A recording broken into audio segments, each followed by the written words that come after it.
या ठिकाणी आहोत आपण भंडाऱ्यातून दिल्ली.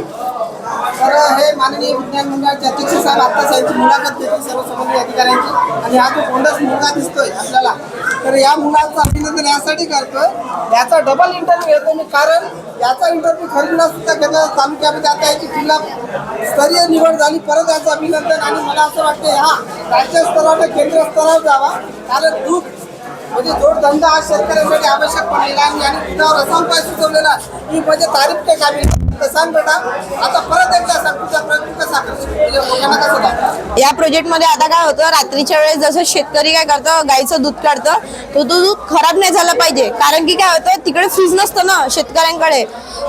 तर काय इकडे एक ड्राईस कंटेनर आहे जिथे आईस राहील. -78 डिग्री आईसचं टेम्परेचर असतो.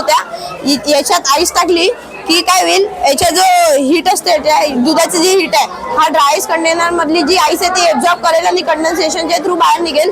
त्यासोबतच इथे एक स्टिरर आहे. आता खूप थंड झालं आणि तो माणूस तुमच्या घरी आला, तो कोणी घेईल नाही ना त्या दुधाला. तर आपण काय केलंय की एक स्टिरर लावलाय ज्याच्याने याचं टेम्परेचर जो आहे मेंटेन राहील.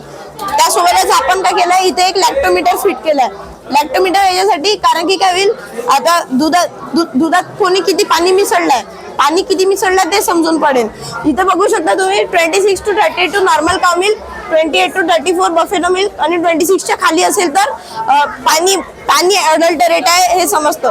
आणि आता समोर नळ याच्यासाठी लावलाय. आता जसं आपण नॉर्मली माप टाकतो, तर तो माप काय होतं, हायजीन मेंटेन झाली पाहिजे ना. आता या प्रोजेक्टचा काय मुद्दा, हायजीन. तर आपण म्हणून त्याच्यासाठी समोर नळ दिला ज्याच्याने आपण हे टाकू शकतो, याच्याने दूध घेऊ शकतो. यांनी बरं सिस्टीम किटली आहे आणि तालुकास्तरीय प्रदर्शनमध्ये याची दखल दिली गेली. सर्व 1 लिटर 50 रुपये लिटर दूध आहे. एक गाय जवळपास एक कमीत कमी 3 लिटर दूध देते. रात्रीला 3 लिटर, दिवसाला 3 लिटर, म्हणजे 3 लिटर 150 रुपये. एका गावात 300 गाई जवळपास 600 लिटर दूध आहे, त्याची किंमत 30,000 रुपये आहे. आणि असं जर यापैकी अर्धा जरी दूध जर खराब होत असेल तर ते 1500 रुपयाचं रोजचं नुकसान आहे. म्हणजे देशाचा कितीतरी लाखो रुपयाचं नुकसान आहे. तर त्यावर एक उपाय म्हणून आपला हा म्हणत आहे. आणि नानाजी कृषी संजीवनी योजना प्रकल्प शासनाच्या भंडारा जिल्ह्यातील 91 गावातील लोकांना आता झालेला आहे. या सर्वांनी आणि संबंधितांनी सुद्धा याची दखल द्यावी.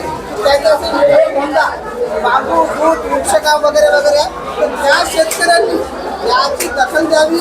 आणि शासनाला सुद्धा मी विनंती करतो संबंधितांना की या मुलाच्या या प्रयोगाचं जास्तीत जास्त प्रकारे व्हायरल व्हावं आणि शेतकऱ्यांनी याचं अनुकरण करावं. परत त्याला सदिच्छा देतो. तुझा हा प्रयोग देशस्तरावर जावा. धन्यवाद. आणि आपल्या म्हणजे आवडील दुधाचा व्यवसाय करतात का?